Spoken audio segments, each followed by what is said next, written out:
The Gulls captain climbs to the top of the club's list of goal scorers. And scores! Sam Carrick ties the game at 3. We'll help you get to know right winger Troy Terry. Well, he's been impressive all night long, Terry. And Coach Deneen shares stories from his playing days. Just the people more than anything was the best part of the game.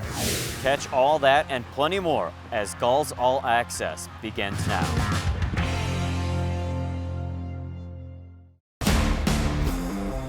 For Carrick, wrap around, score!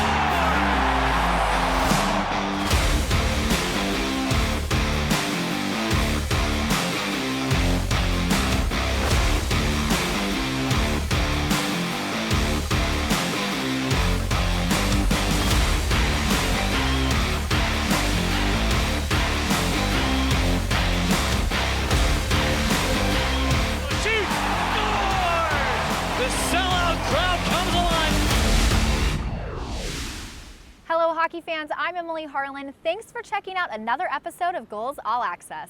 And I'm Andy Zilch. Since we last joined you, the roller coaster of streaks have continued, but in a positive manner this time. Yet another successful stretch has the team on a path to the playoffs. Deep fed up to Gates, in on the attack, scores! Gates puts the Gulls on top, 1-0. The breakaway, and it's Kiefer Sherwood in the clear, scores! Josh Mahura on a breakaway. Game's on his stick. He ends it. Josh Mahura, 3-point night. Game winner. Gulls win 4-3. Many of the Gulls have seen this pattern before. After a rocky start last season, the team got hot, ultimately finishing third in the Pacific Division, then winning the first 2 rounds of the playoffs. Comtois, he shoots, scores! Max Comtois ends it in overtime. 3-2. San Diego wins.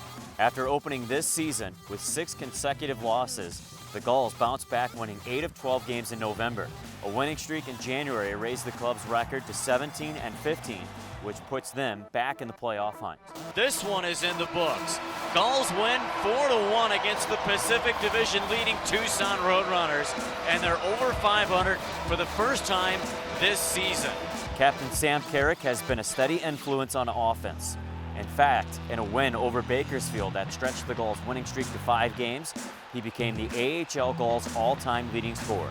Pete Carrick charges to the slot, shoots, and scores! Sam Carrick ties the game at 3. He cut across a good power forward move by the Gulls captain, and he picks up his 17th goal this season, 4th goal against the Condors this year.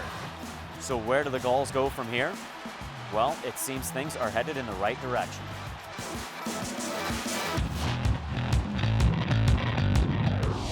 Andy, we talked about this last season when the Gulls were struggling. Now that they're on an upward trend, how can we explain that this has happened the last few seasons? Well, I think it's just the team chemistry and players finding their own roles within one another, too. I mean, when you're playing on different lines with guys throughout the season, especially with the injuries that we've had with Anaheim and here in San Diego, that's happened several years now in a row, and it's no secret that that's just the way hockey is. You're going to have to fight through injuries.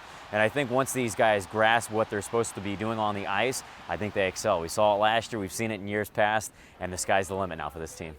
It seems Troy Terry and Max Comtois have had an immediate impact. How have they helped improve things? Well, I think bringing young guys like that back on the club again, and not just those two, but even guys like Kiefer Sherwood, even though they're second-year professionals, these guys are kind of having a veteran role just because they've been there, they've been in the NHL, and they're leading the way both with their offensive talent and with their young tenacity. I mean, these two guys are very hungry to get back in the NHL and stay in the NHL. And with the return of Andrew Podorowski, how will he help continue the momentum? Well, I think he's going to create some inner competition as well, as guys are trying to fight for some ice time.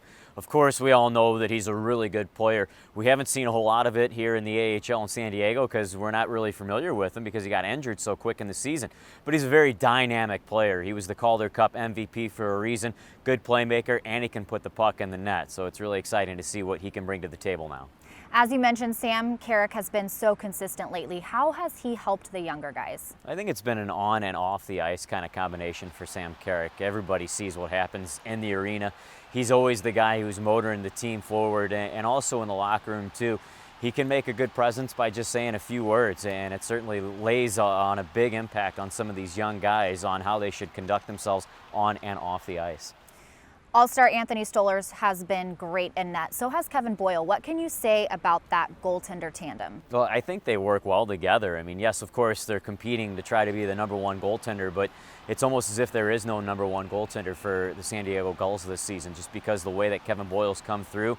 He had a rough start to the season, so did Anthony Stolarz, but they both have been strong. They both have been cheerleaders for one another, and they're rooting each other when they're on the ice playing against the opposing team.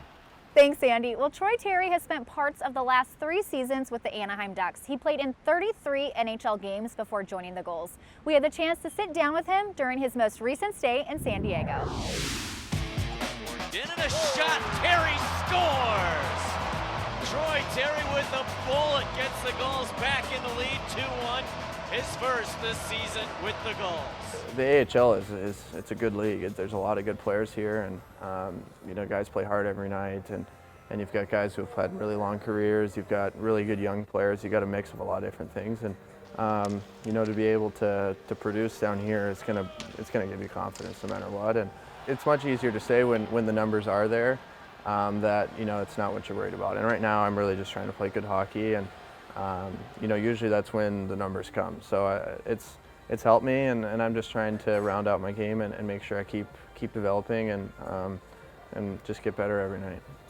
Breakaway feed, here comes a shot, they score! For Troy Terry, after a great pass from deep in the Anaheim zone, the Ducks get the go-ahead goal, and it's 4-3 Ducks. Well, I mean, as an offensive guy, it is, you know, I thought I was playing my best hockey in the NHL this year, and you know, it wasn't always showing on the scoreboard. And when you are an offensive guy, and it's kind of hard not to just look at numbers and stats. But I mean, I know it's throughout my whole career I've kind of had to learn, and I didn't start college out just tearing up on the score sheet or anything like that. So I know it takes a little bit. It's a hard league to score in. So I just try to look at how I was playing, and am I doing the right things? Am I controlling pucks? Am I making plays? And I thought I was doing that. And the next step is, you know, you say you don't want to talk about numbers, but at the end of the day, it is a performance-based league. So that's kind of the next thing is kind of figuring out how to score consistently. This is the mark. Larson dislodges it off the boards, and Terry takes a hit, and another penalty coming up to the Flyers. He is slow to get up, as he did get it ahead to Steele. Troy Terry's in some distress, though, and he cannot get up. I think this is a kneeing penalty. And the Ducks had full control, but they blow the play dead because Terry cannot get to his feet and skate off the ice.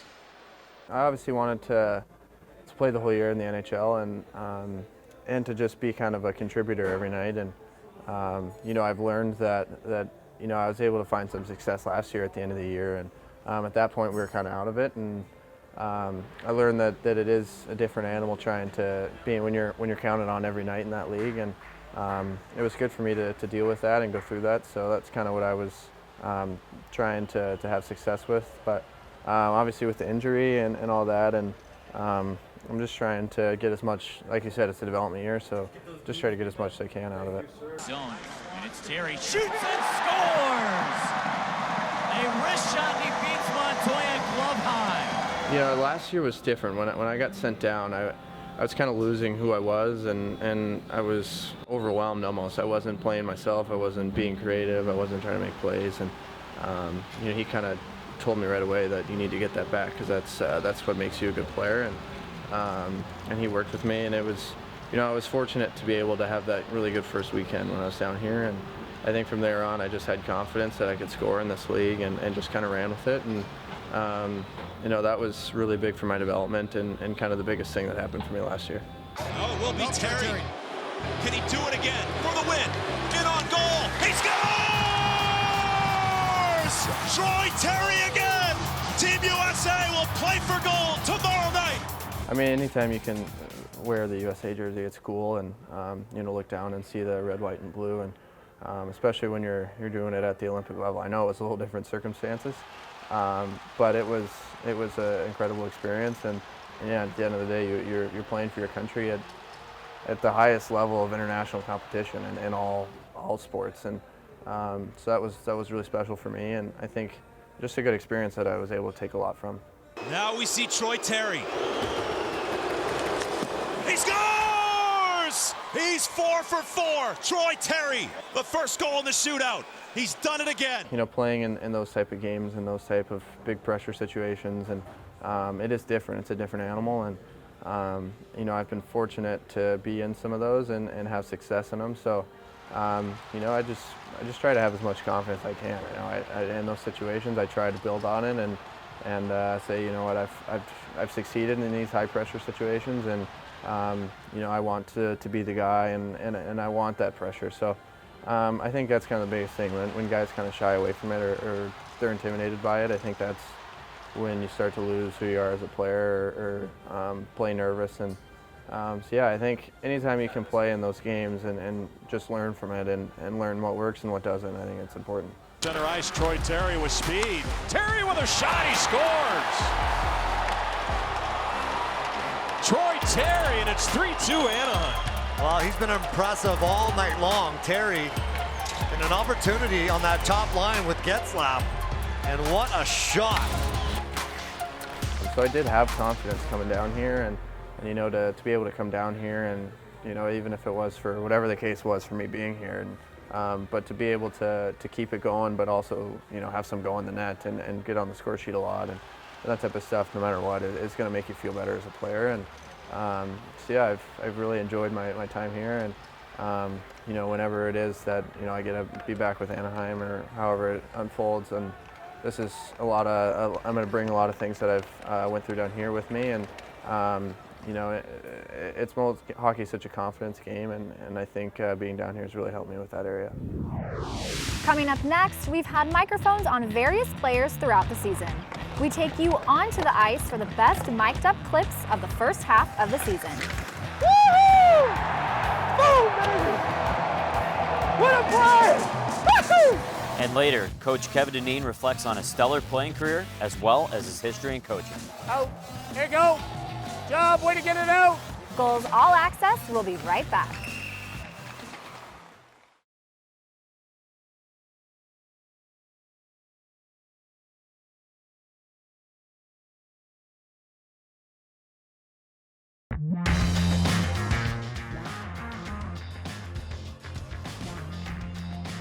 On Saturday, February 1st, it's Pink in the Rink night.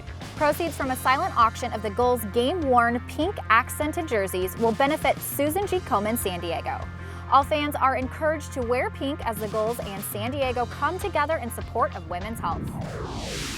This season, the organization has given us greater access than ever before. That's how this show came about. We took an opportunity to follow them on a couple recent road trips to give you a sense of what it's like to travel with the Gulls.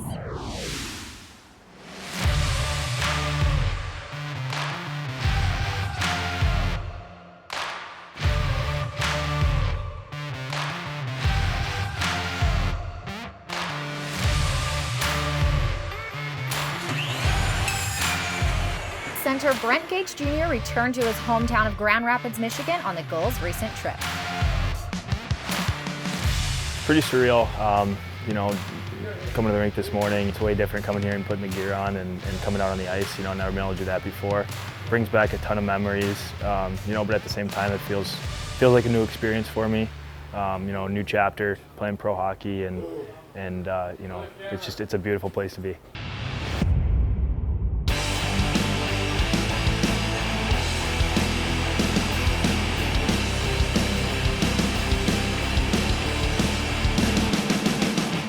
All of my stuff was about 5 minutes from here. You know, and the memories of, you know, traveling to Detroit to play. You know, my parents put in countless hours in the car with me, you know, 2 hours to practice, 2 hours back. So, you know, it's really cool that all that started here. Shoots and a big save! Anthony Stolarz slams the door shut. Plays it to the near wing and a shot. Ryan Johnson scores! Beat it to Lundestrom. Back to Comtois. Center Gates scores! 2-1. The Grand Rapids native puts the Gulls on top. So we come back, we have that great push. What a character win tonight, boys. That's Road Warriors. was always a dream of mine, but it's just really cool now to be back here where it all started.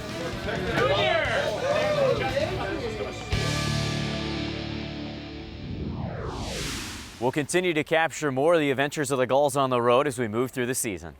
We've been able to take you closer to the ice this year by placing microphones on some of the Gulls players. We've collected the best clips so that you can listen in. Let's go, baby. You're getting one tonight, Dallas. Feel it. I can feel it. Maybe two. You don't have to tell me, Goose. Sounds like boys. He's got Broadhurst and Mahura with them. Moran protects the puck. Center! Broadhurst scores! Short-handed one. Number 9 on the season. This guy scores highlight reel goals only. Keep moving to the puck. Nice shot. Just keep it deep, keep it going forward. Oh, he got me right in my head. Come on, Joe. Al, Mo, Sam, Sprummer, and Max. You get skinnier? Your head getting bigger? That's gotta be good. Oh, yeah, soda after the game. Yeah, it's maybe a soda or two? Oh, yeah. Oh, yeah. I have a mic on my back. The game? Yep. The whole game? Yeah. You can hear me. I'm just wrapped in a well somewhere. Hey, can you back him up? I can't even get in the dot. Where's you gotta see that, Riley. But take it to the net, like that. Come on. Let's go! Let's go, Cruiser! Up, Jack, up! Time! No, sorry. I don't mind you jumping him, but I like you starting by him and then going to him. So it kind of discourages that pass. Hey!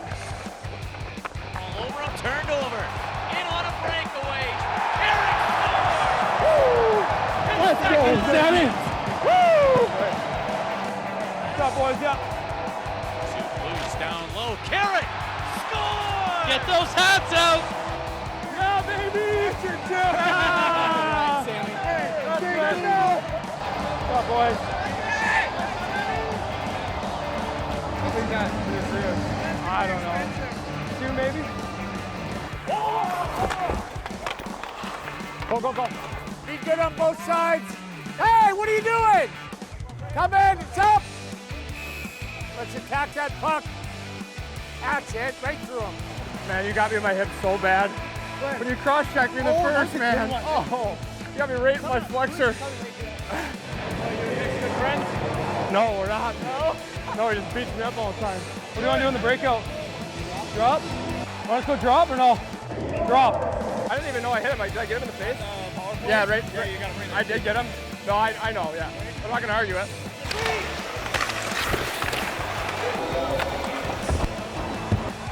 Oh. Listen, if you get it, you're shooting it. If not, you're going back door. Yeah, shoot it.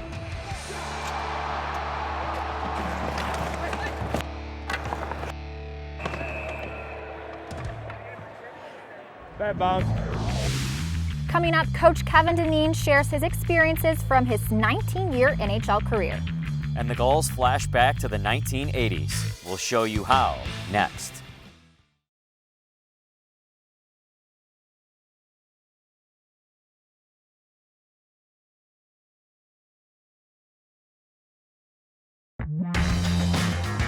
The Gulls and their fans had a good time on 80s night at Pechanga Arena, San Diego. Outside, a tailgate was set up for fans of all ages to have some fun.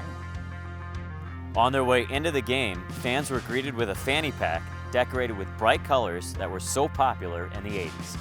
Many fans put those fanny packs on right away, and others were in the mood to flash back a couple decades as well. The ups and downs of this roller coaster season have made it an interesting one for head coach Kevin Dineen. Well, the Gulls bench boss has been rock steady through it all, though. And after 19 years in the NHL and several years coaching after that, he's seen everything. How we doing? Great. You ready to roll? Yeah. All right. Good night for you, eh? Get this thing going in the right direction. Now it starts here. Get excited, get it home, okay? Yeah. Playing a big role for us, okay? My main goal was a chance to be able to play hockey at the college level, and I was fortunate enough to do that at the University of Denver. I was a young kid when I went to school. I was only 17, so I got drafted after my freshman year in the third round by Hartford. It was kind of like, oh, you know what, maybe you do have a chance of being a pro player, and had played defense my whole life basically until my first pro training camp. It was a kind of decision time. I was offered a contract, and that's probably when the reality that you know what, you can do this for a living set in. 91, you were traded to the Flyers, and that was when your dad was coaching them. So how was that like? Well, I think most players on that team would admit he was a little harder on me than everybody else. He used to, whether it was video or in meetings, whatever, I think he used to kind of light me up pretty good. And you know, the amazing thing about it was, as much as before that I'd played, I think on my 7th year playing pro hockey, I think we talked quite a bit. He was coaching in the American League. I was playing, and we'd have conversations about it. And then when we started working together, me as a player and him as a coach, probably was not that much interaction away from the rink, really. We'd see each other at the rink. It was a much more professional relationship. Out of your 19 years in the NHL, what is your favorite moment? Oh boy, there's a lot of them. I mean, you know what, I would say anytime team success had to do with it, going to the Final Four with Philadelphia, you know, some of the runs that we had in Hartford were really exciting. You know, starting a franchise both in Carolina and in Columbus, being part of expansion franchise that, you know, had some pretty good snapshots of some on-ice success in those places. You were the last player to hit the ice in Hartford, right? You were the last one to leave after that lap that you guys took? I don't know about that. I know they put a mic in my hand and had a chance to speak to the crowd, and certainly an emotional night. 2015 marked the Stanley Cup for you at the Blackhawks as an assistant. How was that moment for you? Yeah, it was world class. I just, you know what, just one of those things you'll never forget, and the experience of having your whole family there, of going through a really long, hard season with a bunch of guys, and Chicago has some special people in that organization that will always be winners, and I was extremely, extremely fortunate to be a part of that. Thanks to head coach Kevin Dineen for sitting down and chatting with me. That'll do it for this show. For Andy Zilch, I'm Emily Harlan. Thanks for watching Gulls All Access.